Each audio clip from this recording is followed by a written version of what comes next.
60 sizzling. 60's diner.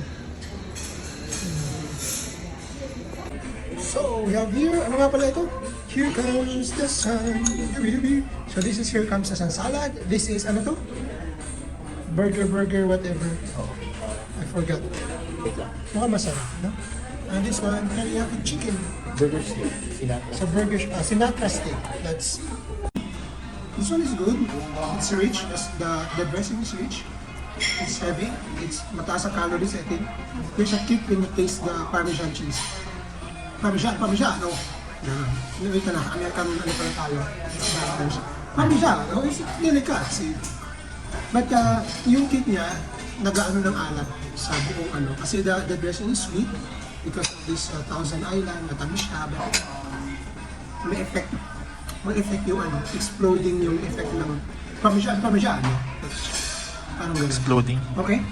Hindi kasi Parmesan is cheese talaga yun. Ano talaga yung matapang talaga yun. Saka nagpapaalat. So there's a piece of chicken, hindi tipid. See?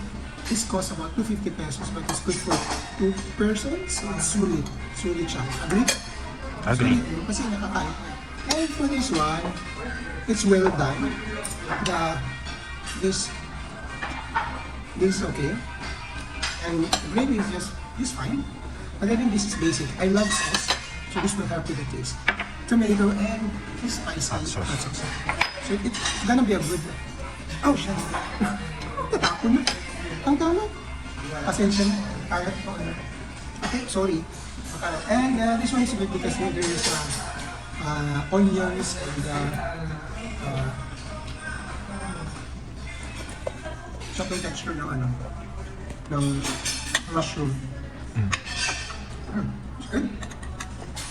Etong ano nila, yung burger steak nila, well done siya. Pero, I guess ground beef naman kasi, kaya malambot na malambot. Para matutunaw. Maybe may flour din siya. Mga mali mga ano ko. But it's good.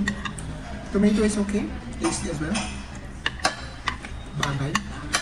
And, so, how do you rate it? I rate it, this one is out of 10 out of 10. 7 out of 10. This one with the price range kasi, I would say 8 out of 10. Kasi mura lang siya. And your chicken teriyaki, ilan?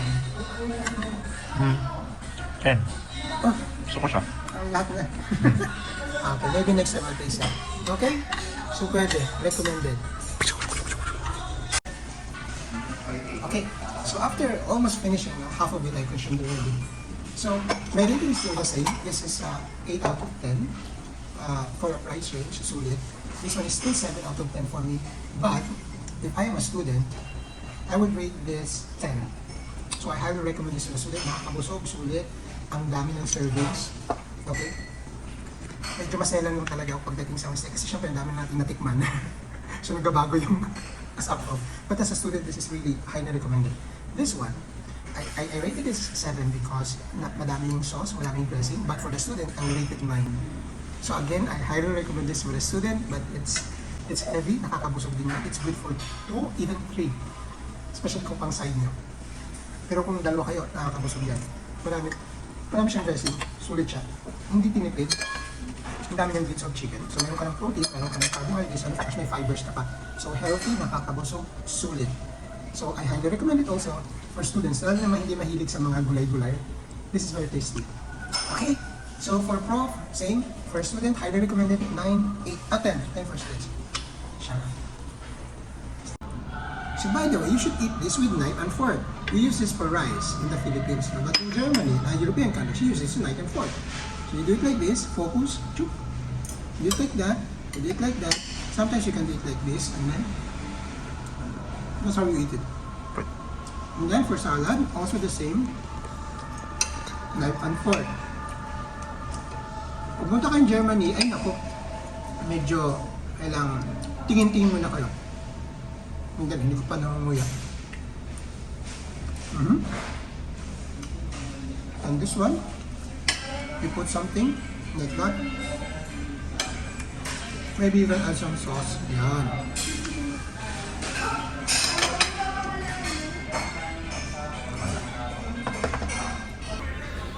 Napagod, simot, sarap, busog. Sulit, no? Sulit. Visit this place, 60s Diner. So there is a coffee shop on the second floor. And on the first floor, there's another cafeteria like restaurant. Sarap.